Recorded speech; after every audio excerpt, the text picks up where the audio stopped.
Graça e paz, querido irmão, que bom poder conversar com você e falarmos um pouco mais sobre o papo de graça, né? Essa graça tão abençoadora que todos nós recebemos na pessoa de Cristo Jesus.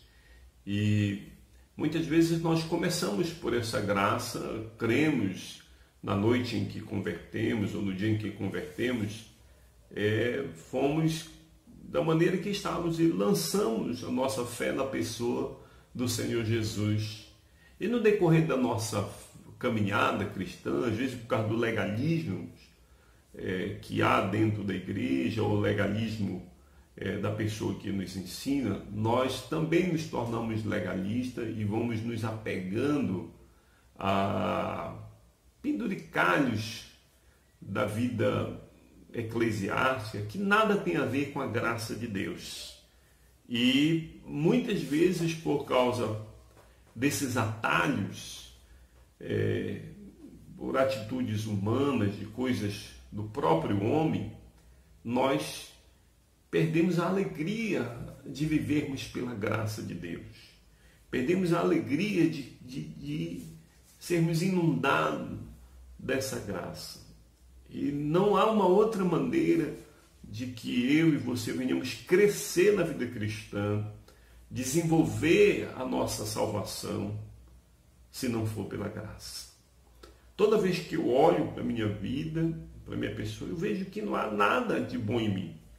E aí eu vejo a distância que eu estou da santificação, de agradar ao Senhor, de buscar as coisas que são lá do alto e pensar nas coisas que são lá de cima.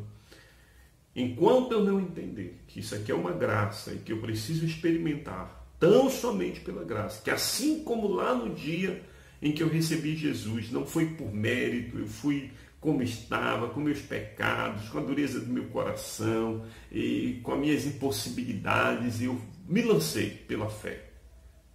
Assim deve ser o meu crescimento espiritual, assim deve ser a vida cristã, assim deve ser, meu amado irmão, a sua ascendência espiritual, ou seja, a sua santificação depende da graça. Deixa eu mostrar um texto que o apóstolo Paulo, escrevendo a Tito, fala que muito nos abençoa.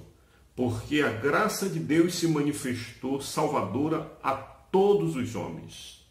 Ela nos ensina a renunciar à impiedade, às paixões mundanas e a viver de maneira sensata, justa e piedosa nesta era presente, enquanto aguardamos a bendita esperança, a gloriosa manifestação de nosso grande Deus e Salvador, Jesus Cristo. Ele se entregou por nós a fim de nos remir de toda maldade e purificar para si mesmo um povo particularmente seu, dedicado à prática de boas obras. Glória a Deus. Que alegria, meu amado irmão. Você vê um texto claro que diz que a salvação foi manifesta a todos os homens. Não veio a um grupo especial, não veio a um grupo de religiosos. Não veio, meu amado irmão, ao santo. Mas todos os homens essa palavra se manifesta como salvação. O apóstolo Paulo diz que essa salvação foi manifesta a todos os homens. Eu e você, meu amado irmão, recebemos essa manifestação de graça da parte de Deus, da parte do nosso Senhor. Uma graça que nos alcançou num dia em que nós decidimos crer pela fé, confiar pela fé na salvação que está em Cristo Jesus. Não confiamos em mérito humano, não confiamos na religiosidade, não confiamos, meu amado irmão, naquilo que recebemos de nossos pais, mas tão somente pela fé na pessoa de Cristo Jesus, o Salvador, aquele que se manifesta. E a Bíblia diz claramente, meu amado irmão, que ele fez isso e nos abençoa. E olha só para relembrar o irmão que eu acabei de ler, o texto diz assim mesmo: ele nos ensina a renunciar à impiedade e às paixões mundanas e a viver de maneira sensata, justa, piedosa na era presente. Não é algo que vai acontecer. Eu já posso, meu amado irmão, usufruir dessa graça agora. O texto diz que ele nos ensina a renunciar à impiedade. Vem do Senhor este ensino. vem do próprio Senhor Jesus, meu amado irmão, da maneira que ele vai crescendo na minha vida. Quando eu vou crescendo nessa graça, eu vou experimentando a renúncia à impiedade, às paixões mundanas e viver de maneira santa. É o Senhor, pela graça dele, que faz isso na minha vida e na tua vida. Ele ainda diz mais: ele, meu amado irmão, se entregou por nós a fim de nos remir de toda maldade e purificar para si um povo particularmente seu.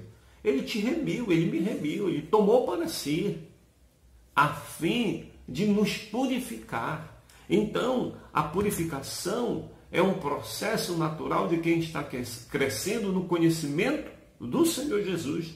Na medida de que ele vai me ensinando a renunciar às paixões, ele vai gerar isso na minha vida. Não é a minha bondade, não é a minha religiosidade, mas é a minha experiência pessoal com Cristo.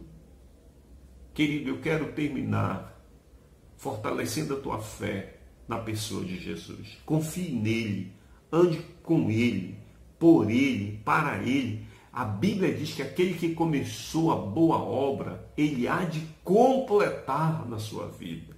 Não se preocupe, as lutas que você tem, as dificuldades que você ainda tem. O Senhor há de completar a boa obra na tua vida. Creia tão somente, não desista, continue no caminho, continue com Cristo. Ele vai completar essa boa obra em você e na minha vida.